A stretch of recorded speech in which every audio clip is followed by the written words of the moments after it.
कुछ महत्वपूर्ण बातें बता दें। जिस कानपुर पर भाजपा जोर लगा रही है, वहां 2017 में कैसे नतीजे आए थे, वो आपको सबसे पहले बता देते हैं। ये आपके लिए जानना बेहद जरूरी है कि उस कानपुर में स्थिति क्या थी और किस तरह के आंकड़े थे। देखिए, कानपुर में 2017 के नतीजों की अगर बात करें तो कुल सीटें कानपुर में 10 सीटें हैं विधानसभा की।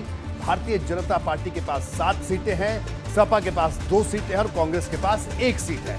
यह है कानपुर की स्थिति। अब आपको कानपुर की सभी 10 सीटों का सियासी समीकरण बताते हैं। उससे पहले बात कल्याणपुर की कर लेते हैं, क्योंकि कानपुर के जिन हिस्सों में मेट्रो शुरू हुई है उसमें कल्याणपुर भी शामिल है। कल्याणपुर सीट की अगर बात करें, सीट के समीकरण को समझिए। भाजपा का गढ़ है। प्रेमलता कटियार 4 बार जीती यहां से। 2012 में सपा ने भाजपा के किले में सेंध लगाई थी। 2017 में भाजपा की वापसी, नीलिमा कटियार विधायक बनी। नीलिमा कटियार को राज्य मंत्री भी बनाया गया। ओबीसी और ब्राह्मण वोट बैंक सबसे ज्यादा यहां पर अहम है। बसपा आज तक इस सीट पर नहीं जीत पाई। यह है इस सीट का सियासी समीकरण। अब बिठूर विधानसभा सीट की बात करते हैं। यहां 2017 में बहुत खेल बदल गया था। जी हां, बिठूर विधानसभा सीट के अगर समीकरण की बात करें तो परिसीमन के बाद 2012 में पहली बार यहां पर चुनाव हुआ। 2012 में भाजपा को 10% से कम वोट पड़े। 2017 में मोदी लहर में भाजपा की प्रचंड जीत हुई। भाजपा ने अभिजीत सांगा को उम्मीदवार बनाया था। अभिजीत सांगा 2012 में कांग्रेस के टिकट पर उम्मीदवार थे। तो ये बिठूर की स्थिति है। अब किदवई नगर विधानसभा सीट की बात भी कर लेते हैं। जी हां, किदवई नगर सीट की अगर बात करें, यहां के समीकरण को जाने तो 2012 में परिसीमन के बाद पहली बार चुनाव हुआ। 2012 में कांग्रेस के अजय कपूर जीते थे। 2017 में मोदी लहर में भाजपा यहां पर जीती।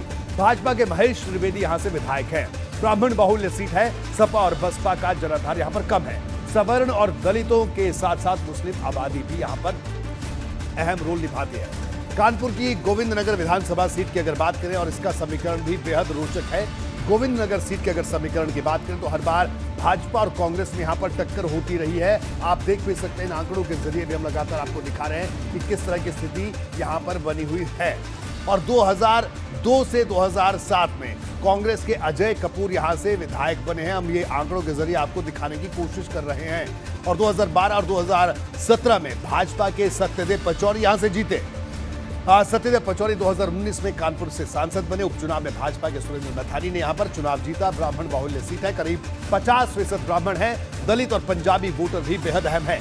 सपा और बसपा आज तक इस सीट पर नहीं जीत पाई है। तो ये कानपुर की एक सीट का समीकरण हम बता रहे हैं। आर्यनगर सीट की अगर बात कर ले तो व्यापारियों का गढ़ है। कानपुर के कई बड़े बाजार यहीं आते हैं। इस पूरे इलाके में 1996 से लगातार सपा की जीत होती रही। 2012 में भाजपा के सलिल बिश्नोई जीते थे। 2017 में सपा की वापसी हुई और अमिताभ वाजपेयी यहां से चुनाव जीते। भाजपा के सलिल बिश्नोई करीब 5000 वोट से यहां पर चुनाव हार गए थे।